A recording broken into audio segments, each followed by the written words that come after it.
Okay, so remember you have three choices for doing your slab box. You can do a cylinder, an equal-sided cube, or you can do other shapes, okay? So what I have set up here is, depending on which project you're gonna do, if you're gonna do the equal-sided cube, you need to have a ruler.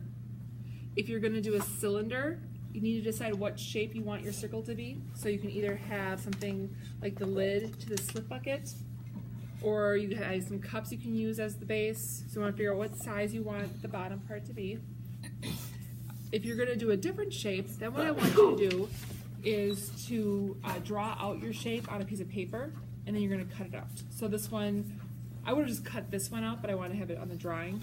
So you see like a pineapple, and here is what one side would be like. So this would be kind of the same idea as this one I had showed you guys last time, where subdivision, this would be the same idea where the pineapple is going to be the shape of the one side. So I'll have two that are the same shape. So I'll have strips of clay that kind of make up the other part. What you're going to do, so let's start off first with doing the equal-sided box. In a minute I'll show how to use the slab roller. You're going to take your slab of clay. Like I said, you need to have a ruler, and you want to have one of these fettling knives. First thing you want to do is with your slab is make sure that these ends are nice and even. So you're going to take one, go over to the farthest side, and cut off the clay so you have a 90-degree angle. And how I'm going to do that, once I cut off this side, I'm going to make sure that this part of the ruler is flush with the clay. That way I know that it's nice and straight. And I cut that off. If you're making a box, you have to have four sides that are the same size, and then the base is going to be like ½ an inch smaller. So the dimensions I have up here are to do each side 4 inches, or do the base 4 inches, and then do the sides 4½ So for example, if I was going to start with that, I would take this, bring it to the edge, and I would start marking off every 4½ inches. There'd be 4½, and there would be 9. Not sure if I have enough space there to fill in the rest. So then what I would do, and you see also how I go to one corner. Don't cut your pieces from the middle of the clay, because then you're gonna have a lot of extra clay. You're gonna get very many pieces out of it. You have to keep on re-rolling the clay. Ideally, you don't have to keep on like taking your scraps and re-rolling, because then the clay is gonna dry out really fast. So there's two pieces that are 4½. Now I'll take my ruler this way, and then I'll go like this. So now I have two pieces that are 4½. By 4½. And then with this extra piece, I couldn't quite get 4½. I actually can get just enough there. So I would cut that part out and do that, cut it some more.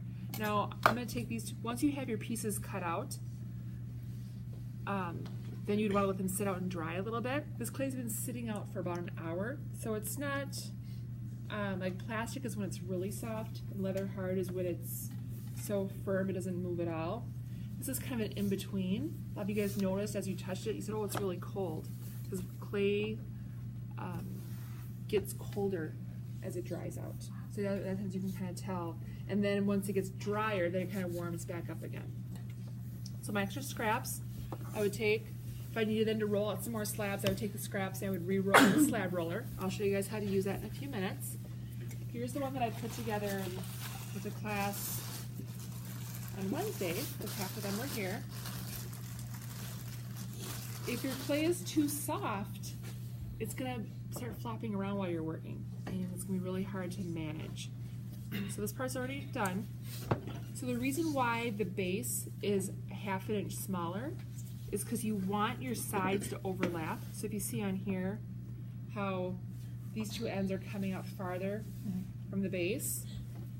So I already had, like this piece was set up, and then the side of this wall met up with the other side of this wall, so that when I start putting the other sides together, it's going to overlap like this, and then like this. So I'm going to end up with what's called a box joint.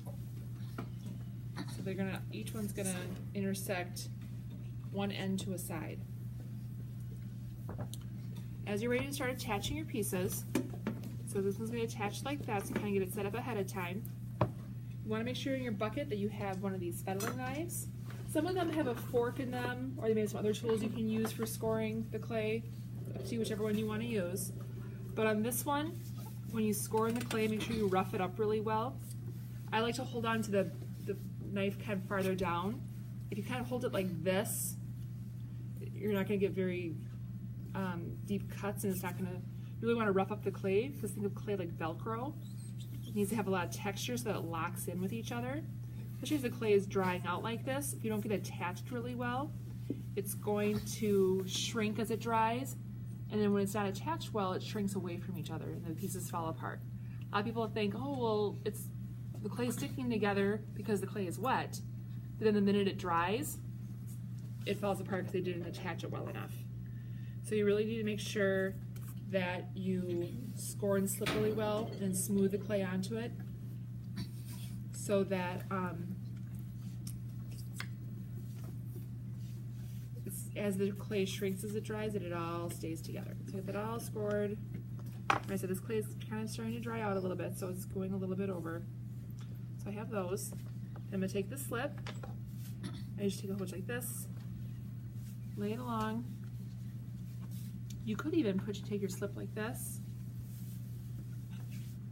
put it on there, and I could even score the clay more after I put the slip on. I could even do this. And do that. So I take these pieces where I've scored, they get attached like this. Now you see this part is kind of coming up a little bit. That's okay. It's okay if your pieces, you try to cut them ahead of time, but if your top part's, like one part's higher than the other, that's okay, because once you attach them later, you can always cut off the top and make it and even it out. So I have those two pieces together there. I would do the same things with this one and attach those, and then do the same thing with this side, and keep on working my way around. Once you have the pieces on there like this, take some of your extra clay.